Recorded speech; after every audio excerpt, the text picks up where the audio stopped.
যারা ছাত্রলীগ হয়ে উঠতে চাইবে, যারা শিক্ষার্থীদের বিপক্ষে অবস্থান নিবে, তাদের পরিণতি ঠিক ছাত্রলীগের মতোই হবে। আপনারা মজলুম ছিলেন, আপনারা চালু বলেন না। একটা ব্যানার ধরতেও 6টা মানুষের প্রয়োজন হয়। গত 16 বছর দেখেছি এই ব্যানার ধরার জন্য 6টা মানুষ খুঁজে পাওয়া যায় নাই। আজকে আপনাদের ব্যানারের পিছনে শত শত মানুষ এসে দাঁড়ায়।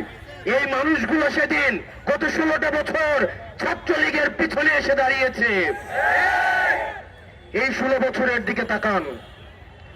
আমরা ফেসিবাদের বিরুদ্ধে আপনাদের লড়াই এবং সংগ্রামকে আমরা সবসময় সম্মান জানাই। একই সাথে আপনাদেরকে মনে করিয়ে দিতে চাই, এই বাংলাদেশে আবার যারা ছাত্রলীগ হয়ে উঠতে চাইবে, যারা শিক্ষার্থীদের বিপক্ষে অবস্থান নিবে,